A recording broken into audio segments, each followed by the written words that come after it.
सवाल दे नाल कि अकाली दल ते बीजेपी दा गठजोड़ मुड़ तो होवेगा। ਇਹ सवाल इसलिए उठ रहा है कि जलंधर जिमनी चोण दे विच अकाली दल ते बीजेपी वक्को-वक् चोण लड़े, लेकिन जे दोवां दे वोट शेयर नूं कंबाइन करके जोड़ के वेख्या जावे तां ओह सीट जित सकदे सी या मुकाबले दे विच हुंदे। जलंधर जिमनी चोणां दे नतीजिਆਂ ਨੂੰ ਲੈ ਕੇ डॉक्टर दलजीत चीमा ਦਾ ਬਿਆਨ ਵੀ ਆਇਆ है। उन्होंने कहा कि गठजोड़ दे टुੱਟਣ ਦਾ असर जरूर पिया है, गठजोड़ वाले फैक्टर तो इनकार नहीं किया जा सकता। उन्होंने कहा कि दोवें पार्टियां दी वोट जोड़िए तां सीट जित्ती जा सकती सी। साडा गठजोड़ वधिया संदेश दिंदा सी। ਇਹ डॉक्टर चीमा ਦਾ ਬਿਆਨ है अकाली दल के सीनियर आगू ने। उन्होंने कहा कि अकाली दल ते बीजेपी गठजोड़ दे नाल 3 वार सरकार बनी सी, ये गठजोड़ मकबूल सी। हुण फिर तो सवाल उठन लग्या कि की दोबारा गठजोड़ होएगा दोवां पार्टियां दे विचाले, अकाली दल ते बीजेपी दा की मुड़ तो गठजोड़ होएगा? क्योंकि जलंधर जिमनी चोण दे विच दोवें पार्टियां ने वक्को-वक् चोण लड़ी। अकाली दल बसपा गठजोड़ ने चोण लड़ी एक पासे ते बीजेपी ने दूसरे पासे चोण लड़ी, लेकिन जे दोवें उम्मीदवारां दी वोट नूं जोड़ के देखिए तां मुकाबला सीधा सुशील रिंकू नाल होना सी। तां इस नूं लैके डॉक्टर दलजीत चीमा दा बयान आया है। कह रहे ने कि गठजोड़ दे टुੱਟਣ दा असर पिया है।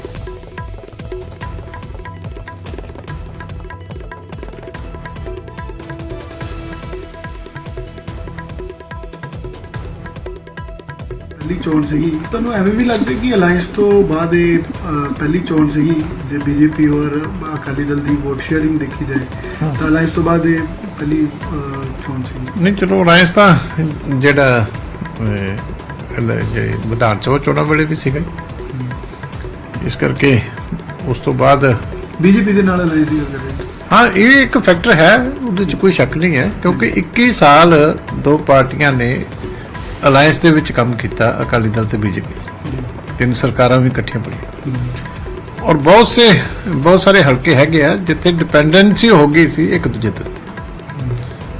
उत्थे भी हुण जलंधर वड्डा शहर सी, शहर और पिंड शहर जिहड़ा ज़्यादातर जिहड़ा 3.5 हल्के आ ते ओह तकरीबन जिहड़ा बीजेपी उत्थे जिहड़ी है लगातार कमांड करदी सी ते उत्थे ऑर्गेनाइजेशन साडी इफेक्ट हुई है। इन्ना लंबा समा जो दूजी पार्टी का ही लगातार कैंਡੀਡੇਟ आते रहन उत्थे तुहाडा वर्कर हौली हौली किते ना किते कमजोर होंदा, ऑर्गेनाइजेशन कमजोर होंदी है। इस करके वो फैक्टर है, होर भी थावां ते वो चीज़ां नज़र आउंदियां ने। पर कोई नहीं, असी जिहड़ी हैगी आ पुरानी पार्टी है, असी जो भी घाटा रही कमियां रही इहनूं बरीकी नाल सारा कुछ देखांगे।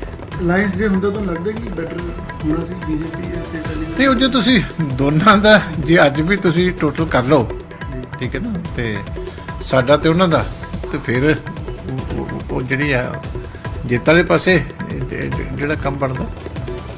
पर यह है कि हुण जिस स्थिति च इलैक्शन लड़ियां वड्डा फैक्टर सी कि 10 दिन पूरा साडा इलैक्शन कंपेन बाल साहब ते जान करके वो कुदरती है, वो जिथे एडा वड्डा घाटा असी सहन किया उन्होंने जान का, उत्थे नाल इलैक्शन भी घट है पर छोटा घट है, वड्डा घाटा सी उन्होंने जान का। पर इहो जिहे हालात बन जाते हैं, उहदे मजबूरियां होंदियां। इस चीज़ से भी इस फैक्ट से कि बीजेपी ते अकाली दल का जिहड़ा अलायंस है वो बेटर परफॉर्म करता है, चाहे विधान सभा चोणां होण, चाहे बाई इलैक्शन सीगा, संगरूर बाई इलैक्शन सी। तो इस फैक्ट में भी देखा जाएगा जी आने वाले समय कि जे अलायंस वाल वधिया जा सके या उस देखो वो भी एक बड़ा जिहड़ा पंजाब दी जिहड़ा एक नैचुरल जिहा अलायंस सी, एक जिस तरह कह सकते कि एक समाजिक एक रिश्ते के तौर के उत्ते, एक सोशल रिलेशनशिप के तौर के उत्ते बड़ा अच्छा पंजाब वास्ते जिहड़ा है एक सांझीवालता के तौर के उत्ते बड़ा चंगा संदेश वो जिहड़ा गठजोड़ दिंदा सी। और इस करके इन्ना मकबूल भी होया, 3 सरकारां भी बनियां, इन्ना लंबा समा जिहड़ा वो चलिया भी अलायंस। और उहदे नाल भी कहने हैं कि उहदे नाल भी कई जिहड़े आ फायदे हुंदे, कई नुकसान भी हुंदे कि जिहड़ी ऑर्गेनाइजेशन उन्हां इलाकिਆਂ 'ਚ तुहाडी जिहड़ी है, क्योंकि लगातार एक दे लड़न नाल वो प्रभावित भी हुई। वो जलंधर शहर दे विच सानूं वो चीज़ फेस करनी पैंदी है।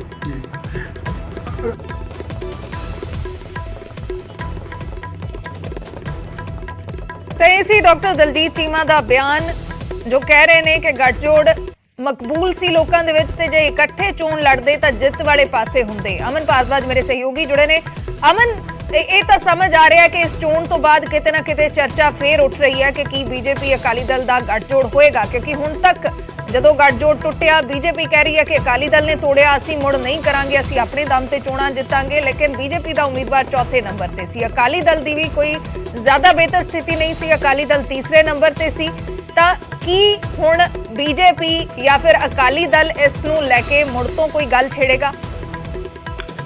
देखो सिर्फ दो तीन चीज़ां बिल्कुल साफ है कि एक तो जो हार का सेक है वो दोनों पार्टियां नूं लग्या है और अंदर खाते चर्चा जरूर है क्योंकि जिन्ने तुसी पुराने लीडर देखो जिन्हां च मदन मोहन मित्तल है या जिन्हां ने वो अलायंस देखा है, दलजीत चीमा भी हालांकि उसी चीज़ का जिक्र जरूर करते हैं, तो उन्होंने उस पावर का एक तो एहसास है कि सरकार जदों सी किस तरीके नाल काम हुंदा सी, चाहे वो सरकार चलती सी या ऑर्गेनाइजेशनल बेसिस पे। क्योंकि जिवें दलजीत चीमा ने भी कहा कि शहरी ते पेंडू जो कंबीनेशन सीगा अकाली दल ते बीजेपी का वो लोगों को मकबूल भी सी ते वो एक सही तरीके दे नाल काम भी करता सी, फंक्शनल भी काफ़ी सही सीगा कि शहरां च बीजेपी कमान संभालती सी ते पिंडां दे अंदर अकाली दल सीगा कि वो खिचड़ी होके काम जिहड़ा है एक ऑर्गेनाइजेशन का हुंदा सी। ते हुण उस हार नूं जदों ना तो बीजेपी की एक्सैप्टेंस हो रही है और ना अकाली दल की हो रही है और दोनों नूं शहरी ते पेंडू जिहड़े कस्बे ने उत्थे दिक्कत जरूर आ रही है। तो और इसनूं जिहड़ा है एक एहसास दोनों पार्टियां अंदर खाते मंथन जरूर कर रहे हैं और जिहड़े पुराने लीडर है उन्हां च ये चर्चा जरूर है। जिवें कल भी दलजीत चीमा ने कहा कि 2,93,000 वोट बनती है अकाली दल ते बीजेपी की सांझे तौर पर। और तुसीं वो देखो कि जो परसैप्शन अकाली दल ते बीजेपी की अलग होने तो बाद बनी है फिर वो भी बचती है, यानी कि वोट परसेंटेज होर बच सकता सी इकट्ठे काम करने तो बाद। और इन्ने लीडर ने कैडर भरिया पिया है लीडरां दा दोनों पार्टियां को, तो इससे चर्चा जरूर दोनों पार्टियां कर रही है। एक फैक्ट ये भी है असदीप कि कुछ लीडर ने चाहे वो अकाली दल दे ने चाहे बीजेपी दे ने जिन्होंने लगता है कि जे उन्हों का फेस कट्टिया जा सकता है या उन्होंने बैकस्टैप जिहड़ा है किया जा सकता है, उन्होंने अपनी स्पेस खत्म होंदी है।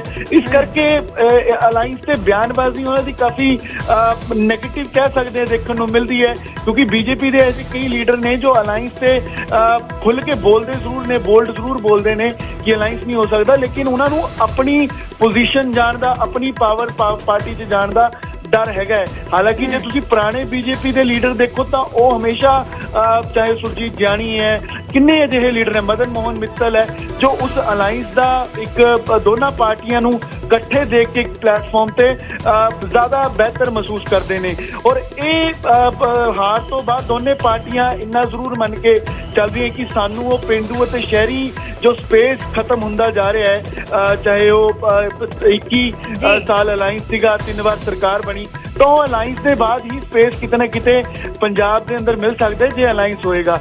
पर इसनूं किस वालों इनिशिएटिव लिया जाता है, किस तरीके के काम किए जाते हैं, क्योंकि बयानबाजियों तो बाद एक मंच पर इकट्ठे होना भी एक नवी स्ट्रैटेजी का हिस्सा जरूर है दोनों पार्टियों लिए, पर वो किस तरीके दे नाल जे करना भी है तो किस तरीके दे नाल होएगा वो बड़ा सवाल है। तो उन सारे फैक्ट्स नूं और दोनों पार्टियां ये भी है कि दूजे नूं स्पेस दे रही। अकाली दल मानता है कि बीजेपी मंथन करे कि उन्हों का अकाली दल बिना गुजारा नहीं है, बीजेपी मानती है कि अकाली दल छोटा भरा हो के साडी स्पेस अहमियत समझ के साडे वर्करां की अहमियत समझ के साडे नाल चले तो स्पेस बन सकता है। तो ये सारी चीज़ां ते जदों चाहे ऑर्गेनाइजेशनल बेसिस पे चाहे अपनी गलतियां दे काम दे बेसिस पे जो रही हैं पिछे, तो उन सारी चीज़ों ते एनालिसिस करने तो बाद चर्चा जी है वो छिड़ी हुई है। और इस एनालिसिस तो बाद कोई ना कोई एक रिजल्ट जरूर सिट्टा जरूर कढ़िया जा सकता है कि अलायंस करना भी है किवें करना है और मौजूदा हालात से किवें वो अलायंस जे करना है तो फिट बैठता है, दोनों पार्टियां किवें स्पेस ਲੈ ਸਕਦੀ ਹੈ ਪਾਵਰ ਲੈ ਬਿਲਕੁਲ ਕਈ ਸਾਰੇ ਸਵਾਲ ਨੇ ਕਿ ਜਿਹੜੇ ਹਾਲਾਤਾਂ ਦੇ ਵਿੱਚ ਇਹ ਗੱਠਜੋੜ ਟੁੱਟਿਆ ਸੀ ਕਿ ਉਹਨਾਂ ਹਾਲਾਤਾਂ ਨੂੰ ਪਿੱਛੇ ਛੱਡ ਕੇ ਗੱਠਜੋੜ ਮੁੜ ਤੋਂ ਹੋ ਸਕਦਾ ਹੈ।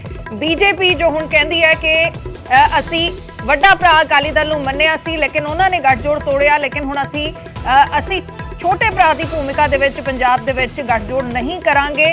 ਬਹੁਤ ਸਾਰੀਆਂ ਬਿਆਨਬਾਜ਼ੀਆਂ ਨੇ। ਫਿਲਹਾਲ ਸ਼ੁਕਰੀਆ ਅਮਨ ਪੂਰੀ ਜਾਣਕਾਰੀ ਦੇ ਲਈ ਕਿ ਮੁੜ ਤੋਂ ਅਕਾਲੀ ਦਲ ਬੀਜੇਪੀ ਗੱਠਜੋੜ ਹੋਏਗਾ। ਇਹ ਸਵਾਲ ਉੱਠਿਆ ਹੈ ਜਲੰਧਰ ਦੀ ਜ਼ਿਮਨੀ ਚੋਣ ਦੇ ਬਾਅਦ।